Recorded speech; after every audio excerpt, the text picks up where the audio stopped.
Centrepoint DBURKE, Alamy Stock Photo. The London mayor, Sadiq Khan, was elected on a promise to build 50,000 new homes every year he was in office. His electoral opponents promised the same. So does the Conservative government, the Labour opposition and the Liberal Democrats. This cross-party consensus extends to the public and the private spheres. We must build more homes, says everyone. This alone should alert us to the fact that something more is at stake than the mere housing of London citizens, which has always been far down the ladder of political priorities. To build this housing, London has to attract investment from the private sector, from offshore companies, from foreign investors, from overseas buyers. This means that a lot of the housing that gets built will be for market sale, and some of it will be the sort of multi-million-pound apartments that are completely beyond the reach of most Londoners. But, the argument goes, councils and developers can use this money from luxury apartment deals to build affordable housing.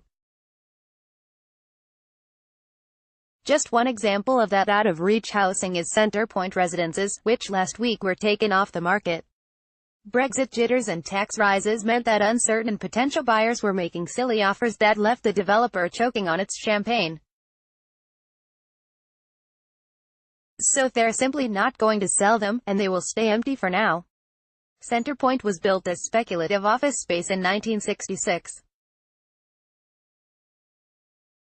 In 2015, work began turning it into luxury flats by Almacantar, a property investment and development company part-owned by the Agnelli family of Italian billionaires.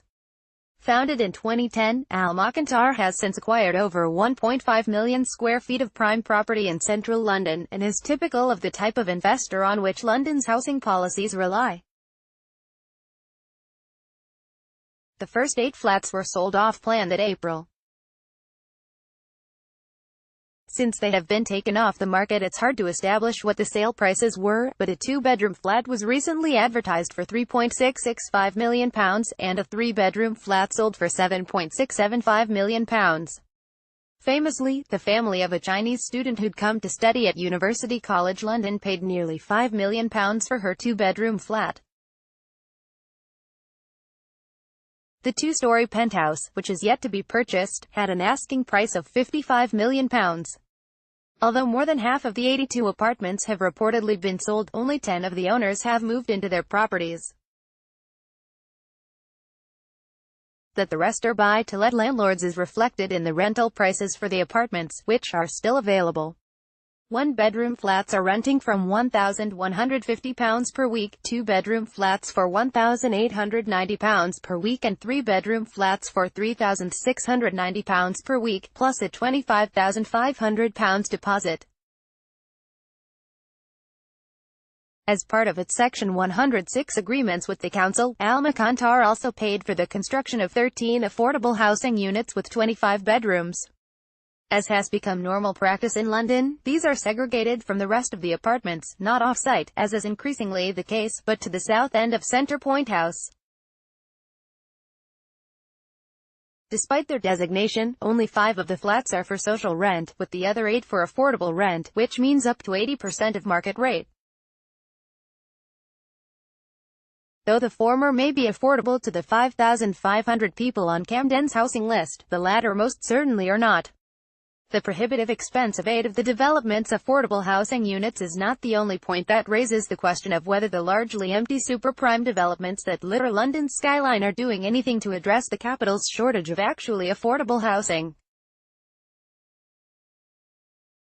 As always, the viability assessment for the development on Camden Council's website has been redacted as commercially sensitive, so we don't know how much the affordable housing component of the scheme set Almacantar back, but it can't have been much more than the price of that Chinese student's 2-bedroom apartment. Still, by any measure, 13 units is a miserable return on the huge profits Almacantar can expect to make on the Centrepoint buildings. Across London, both councils and the Greater London Authority are handing over council land and granting planning permission to high-end developments that are little more than investment opportunities for global capital, and being tossed coppers in compensation.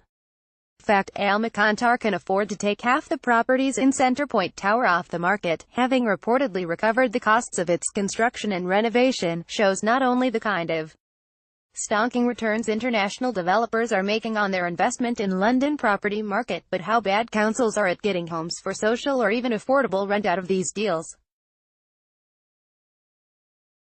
Until the UK market has stabilised sufficiently for investors to be sure of the returns on their capital, the 40 or so flats are likely to remain empty.